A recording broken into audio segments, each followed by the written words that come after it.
CNBC contributor and Wharton School of Business professor of marketing, Americus Reed. Americus, great to see you. You know, after all this time and given the price of a 30-second spot, what is the business case right now for investing in a platform like this? Well, first of all, thanks for the opportunity, Carl. Really appreciate it. Here's the value proposition.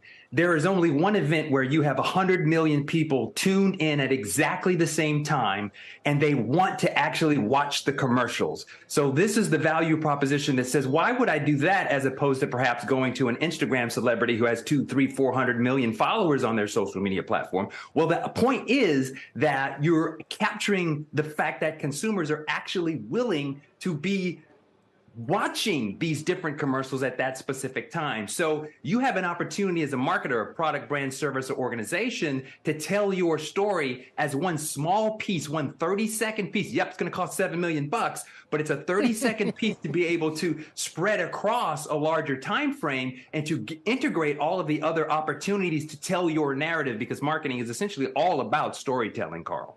Right.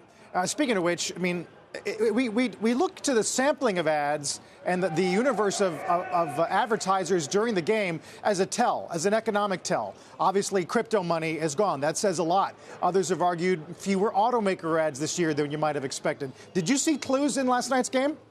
I did. I saw a lot of clues. What we really saw, Carl, is this idea that, you know, we're coming in on hard economic times, as you well know and report on your show. And so people want a sort of uplifting sort of experience. So they're looking for humor. They're looking for light kinds of experiences that can sort of, you know, really lift their spirits. And you're not seeing a lot of the typical types of things that you see. You're seeing, you know, humor. You're seeing not slapstick, but you're seeing kind of witty, wry humor to make people feel good so that they can have a wonderful experience. You're also seeing a lot of, like you said, celebrities. You're seeing co-branding. You're seeing a lot of integration with the technology. So you probably saw 3 or 4 QSR codes last night that popped up on the screen that were meant to take you to some other experience to keep that engagement going. When you have advertisers paying as much as $7 million for a 30-second spot during the game, how is value being, understood or assessed by these companies? Is it qualitative? Is it quantitative? Is there a way to point to them and say this has directly translated to more sales?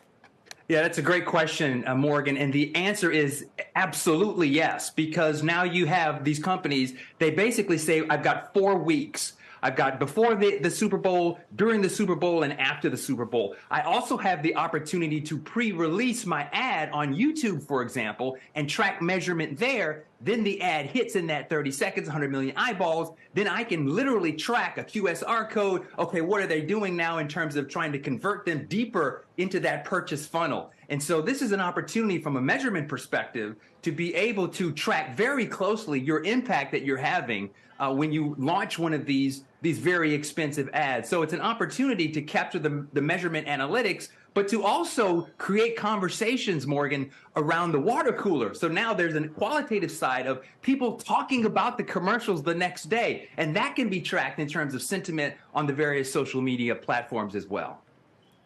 And finally, you know, over the years, NFL's had its share of controversies, whether that's about the clock or officiating or politics. Are we done with an environment where companies think twice about being associated with the sport, just given its incredible leverage, cultural leverage?